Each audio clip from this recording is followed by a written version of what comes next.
Hello, everybody. Thank you again for tuning in. I just filled up the gas. The prices is going up again. We gotta make the gas prices great again. so, uh, anyway, so I just have a I just went to a meeting with my accountant. Um, when I decided to retire early, I thought it's no more problem. It's like solved. Just enjoy it. And then I realized there's so many things that you need to know. Kind of complicated. Like one thing that like if you don't have money, then that's one thing. Now if you save some money, that's another thing.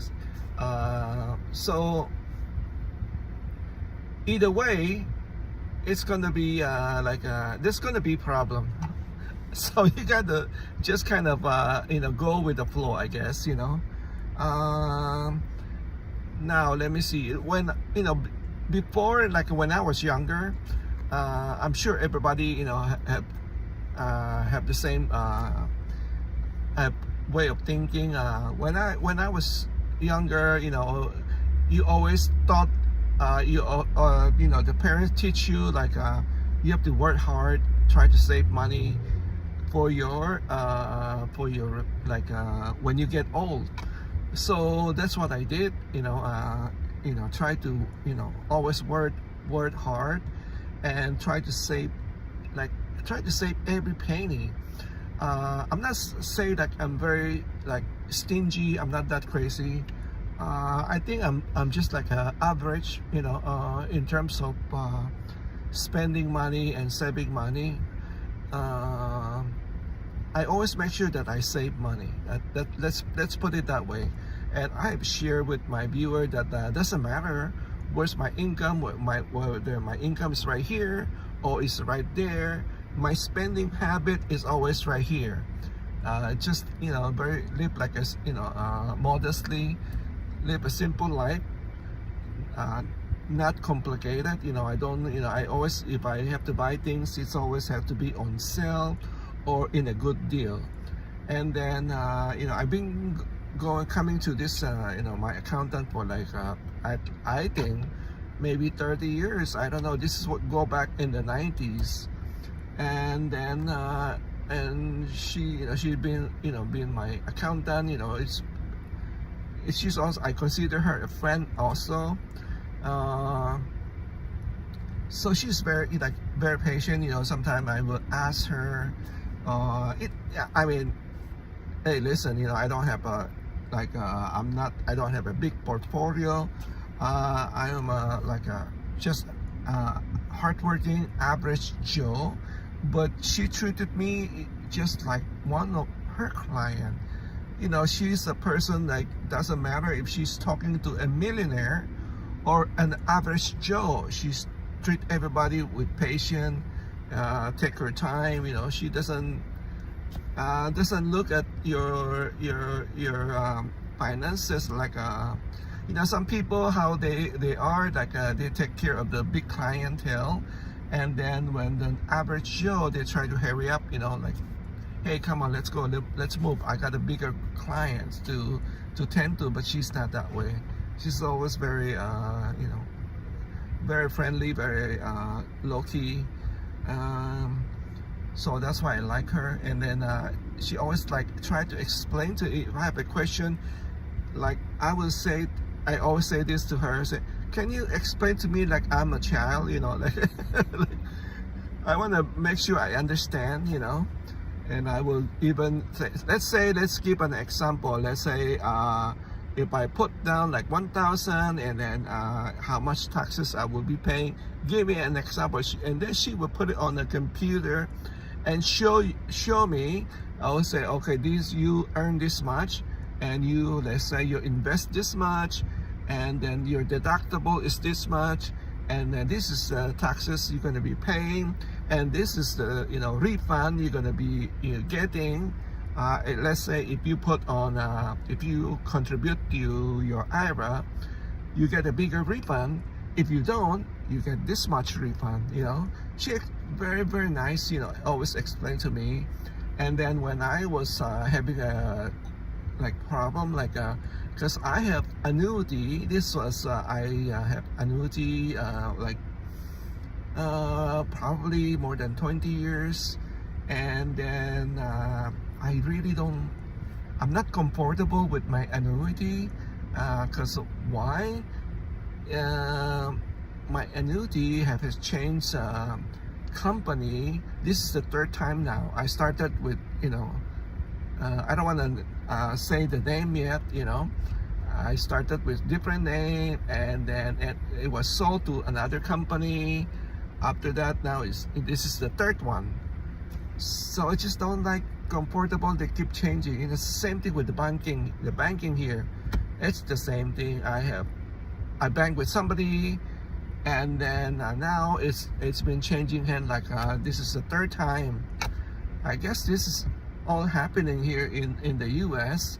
So but going back to my annuity, because again, when I remember when I was, you know, went to my accountant, you know, like 25 years ago, she said if you put money contribute to your IRA, you will get a refund.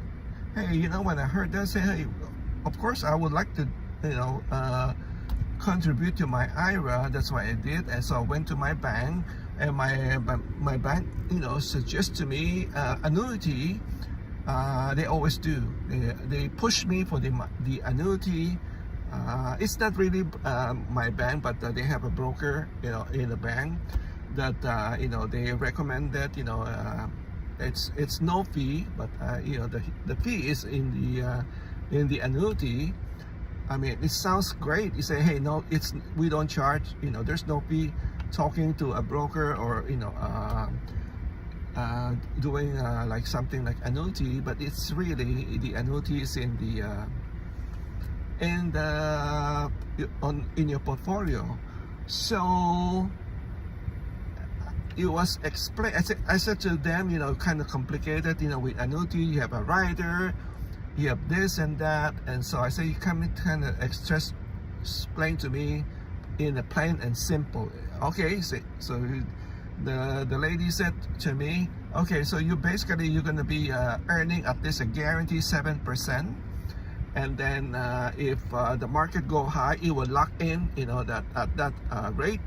So even if the market go down, but your portfolio will lock into that the highest number of the year. And that's what I understand. And then I said, well, okay, so if you said 7%, what is the fee? You got to have a fee. And she said, yes, it's about 2% each year. So then I said, okay, so basically it's a guaranteed 5 years. It's not 5%, not 7%, because you have 2% fees. She said, oh, if you wanna look at that way. I said, yeah, okay.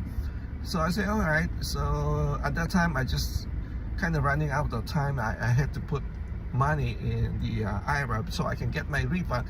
My main objective was to get my refund. So that's what I did, you know, put money to my annuity.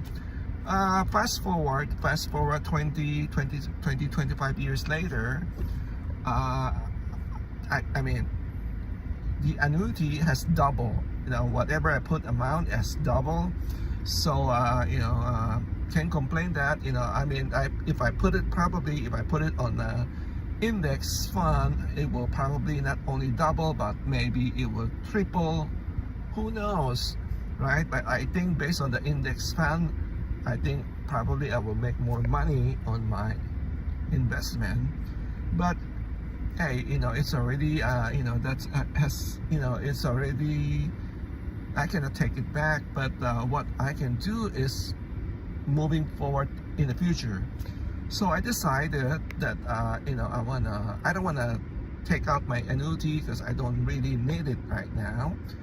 But they offer me, since I had this for like 20 or 25 years, I can like annuitize. They call it annuitize, and then I can I can start taking out money every month. Certain amount of money guarantee for 20 years. If I pass away before 20 years, the monthly money that I will be receiving will go to my beneficiary. So it sounds really good, but if you do the math, you realize when you annuitize, you're basically like you're earning like once you lock in. Let's just say just put a figure. Let's say 10,000. If you have if you annuitize the 10,000, you will earn. Because I asked that, I asked the underwriter. I said, so basically, if I annuitize this, how much in 20 years am I getting? I'm getting some kind of interest, right? And they say, yeah, basically it's about 1.5 interest for 20 years, for whatever amount you annuitize, 10,000, 50,000, 100,000, it will be getting like a 1.5 interest, and that's good for 20 years. So, but then I said, if they since from the beginning it changed hand twice, right? Because this is a third now. What is that? What you call underwriter? This is a third now. So what I'm saying is, I don't know what's going to happen in 20 years. It might change hand again. What I'm saying, I don't want. It sounds like very complicated. What happened if during my my annuitize, it changed hand again? And then what happened if there's a problem? Let's say if I didn't receive it, and then I'm in the Philippines now.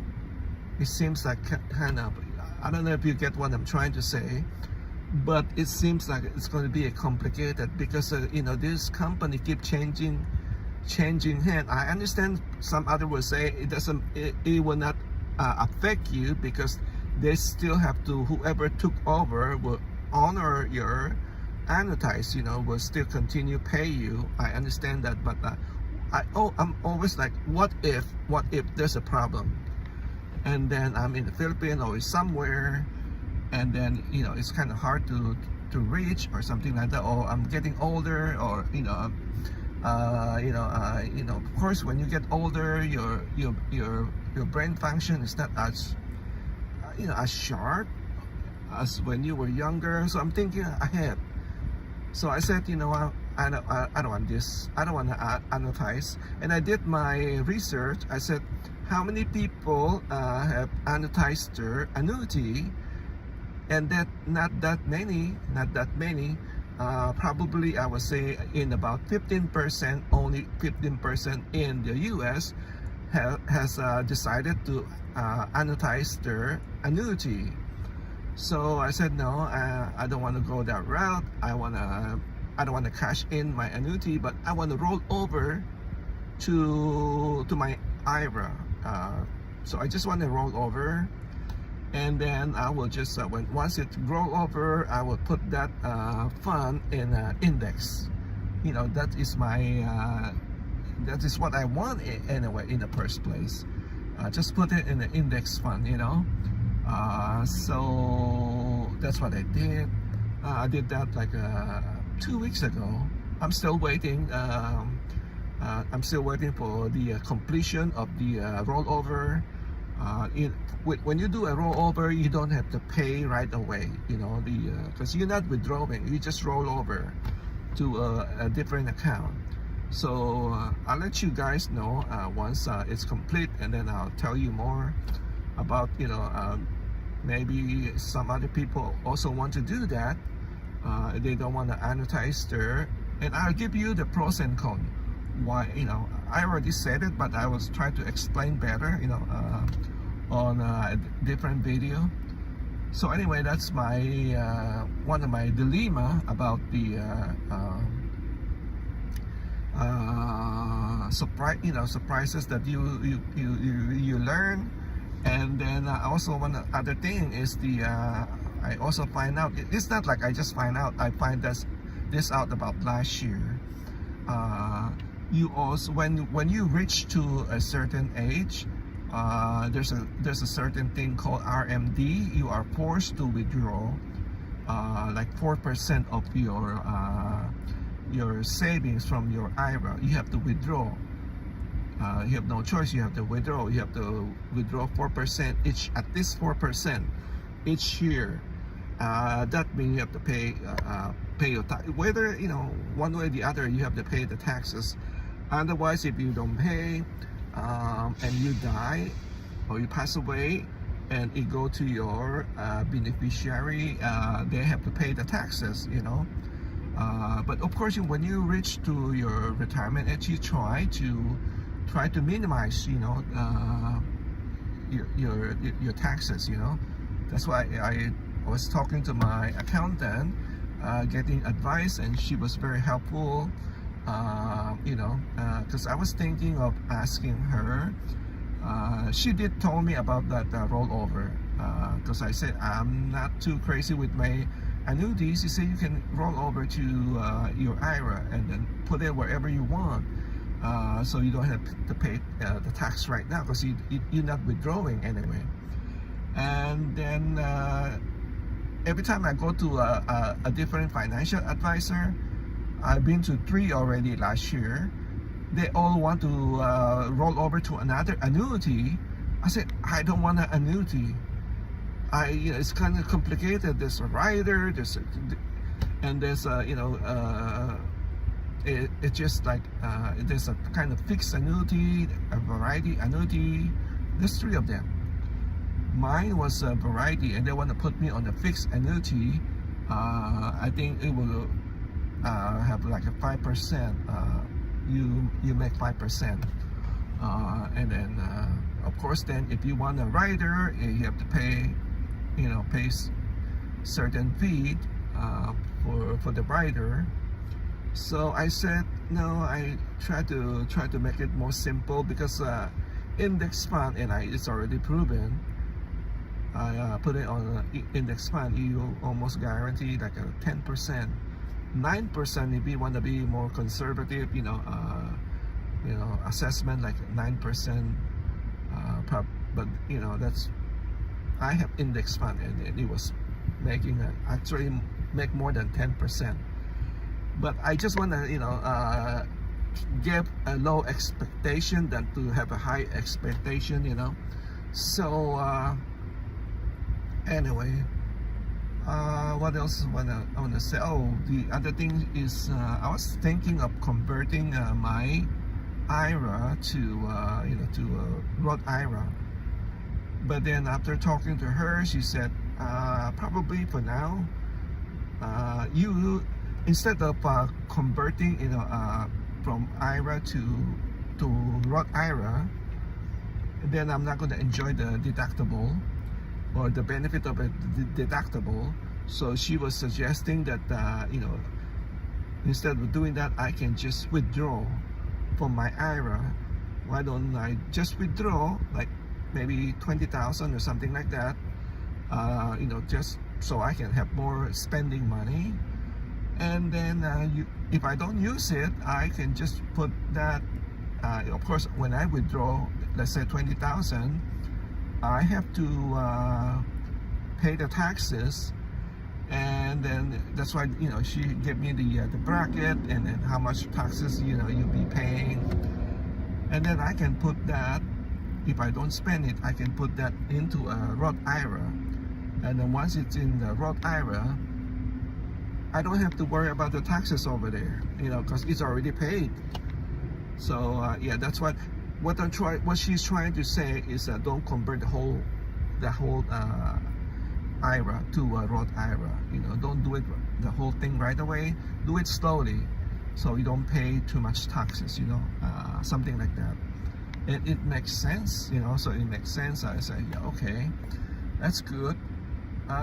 So what else? What else is complicated?